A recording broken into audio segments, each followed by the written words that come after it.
வணக்கம் நண்பர்களே, welcome back to epic life. நான் உங்கள் வெற்றி கூட்டாளி. ஒரு புதிய புக் சீரீஸில் உங்களை சந்திக்கிறதுல ரொம்ப மகிழ்ச்சி அடைகிறேன். இந்த புதிய தொடர் மூலமாக நாம் ஒரு புத்தகத்தில் இருக்கக்கூடிய விதிகளை அல்லது கொள்கைகளை நாம் ஒவ்வொரு வீடியோ மூலமாக நம்ம பார்க்க போகிறோம். Why didn't they teach me this in school அப்படிங்கிற ஒரு புத்தகத்தை தான் நாம் பார்க்க போகிறோம். இதை ஏன் என்னுடைய பள்ளிக்கூடத்தில் சொல்லிக் கொடுக்கல அப்படின்னு சொல்லப்படுற, அதாவது பள்ளிக்கூடத்தில் கற்றுக் கொடுக்காத, காலேஜில் கற்றுக் கொடுக்காத முக்கியமான பணத்தை கையாளக்கூடிய விதிகளை, கொள்கைகளை இந்த புத்தகத்தினுடைய ஆசிரியரான கேரி சிஜில் சொல்லியிருக்கிறாங்க. இந்த புத்தகத்தினுடைய ஆசிரியருக்கு நல்ல ஒரு பள்ளிக்கூடத்தில் படிக்கிறதுக்கான வாய்ப்பு கிடைச்சிது. அதோடு அவங்க ஊரில் இருந்த டாப் பிஸ்னஸ் ஸ்கூலில் படிக்கிறதுக்கான மிகப்பெரிய ஒரு வாய்ப்பும் கிடைச்சிது.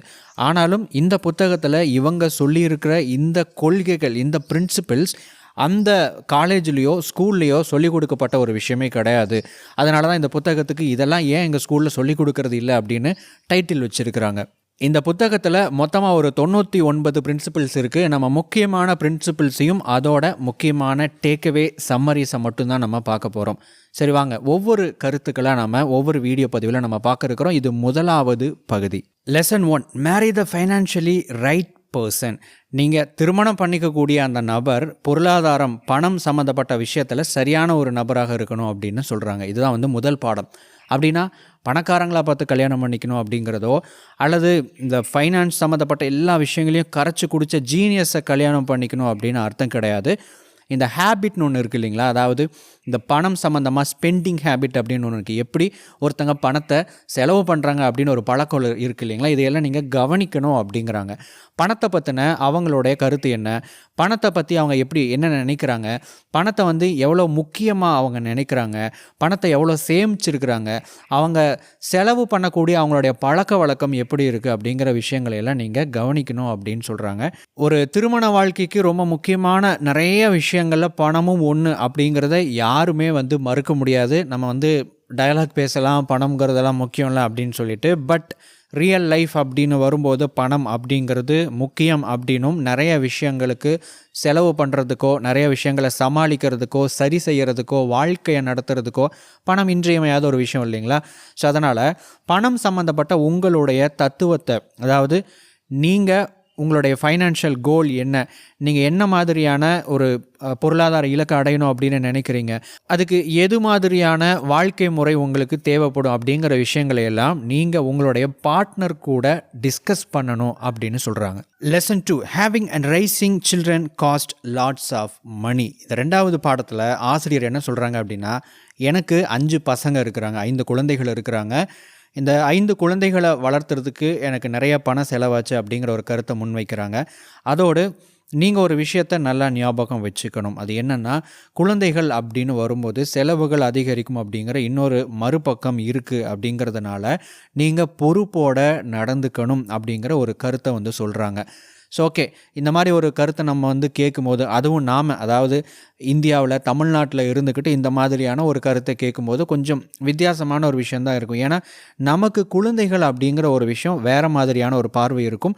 அதே மாதிரி வெஸ்டர்ன் பீப்புள் இருக்குது, அதாவது இந்த ஆத்தரோ அல்லது அமெரிக்காவில் இருக்கிறவங்களோ, பிரிட்டிஷில் இருக்கிறவங்களோ, அந்த மாதிரி இருக்கிறவங்களுக்கு அவங்களுடைய கண்ணோட்டம் வேறு மாதிரி இருக்கும். ஏன்னா அவங்க ஒரு கேபிட்டலிசம்ங்கிற ஒரு விஷயத்தை ஃபாலோ பண்ணுற மக்கள்.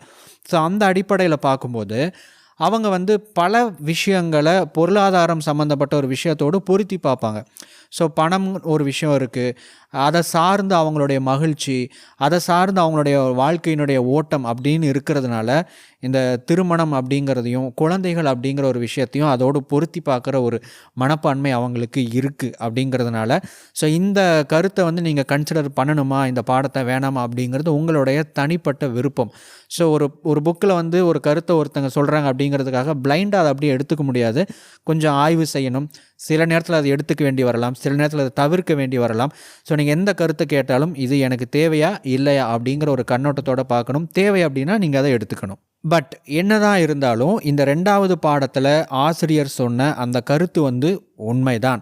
ஸோ நீங்கள் பொறுப்போடு நடந்துக்கணும் அப்படின்னா உங்களுடைய பணம் சம்பாதிப்பதற்கான, பணத்தை சேமிப்பதற்கான, பண ரீதியான பல விஷயங்களை நீங்கள் செய்வதற்கான உங்களுடைய பொறுப்புணர்ச்சி அதிகமாக்கி கொள்ள வேண்டும், பொறுப்போடு செயல்பட வேண்டும் அப்படிங்கிற ஒரு முக்கியமான பாடம் இந்த 2வது லெசன் நமக்கு சொல்லுது. Lesson 3, always live below your means. எல்லா புத்தகத்துலேயும் சொல்லப்படுற ஒரு விஷயந்தான்.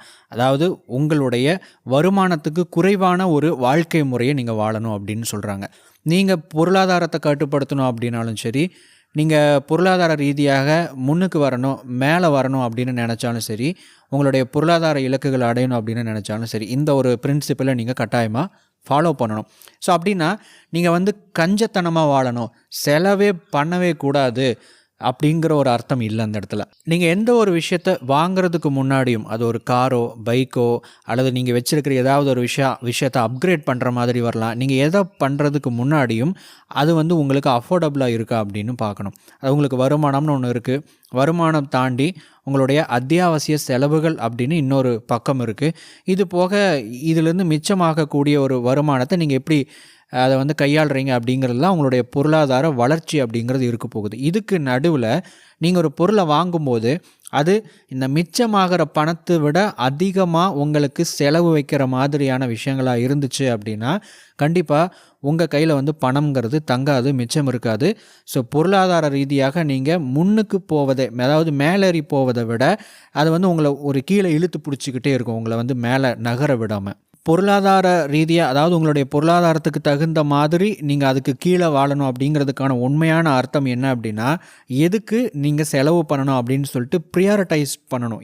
எது முக்கியம், இப்போ எது எனக்கு ரொம்ப முக்கியமான செலவு, இதை பண்ணுனா எனக்கு என்ன மாதிரியான ஒரு பெனிஃபிட் கிடைக்கும், எனக்கு என்ன மாதிரியான ஒரு யூஸ் இருக்குது அப்படின்னு சொல்லிட்டு அதை ஆராய்ச்சி பண்ணி அதில் உங்களுடைய பணத்தை போடுறது தான் உங்களுடைய அந்த பொருளாதார நிலைக்கு கீழே வாழ்கிறது அப்படிங்கிறதுக்கான அர்த்தம். இந்த பகுதியில் நாம் 3 விதிகளை நம்ம பார்த்துருக்குறோம். அடுத்த வீடியோ பதிவில் இன்னொரு 3 விதிகளை நம்ம பார்க்க போகிறோம். தொடர்ச்சியாக இணைந்திருங்கள். அடுத்த வீடியோ பதிவில் உங்களை சந்திக்கிறேன்.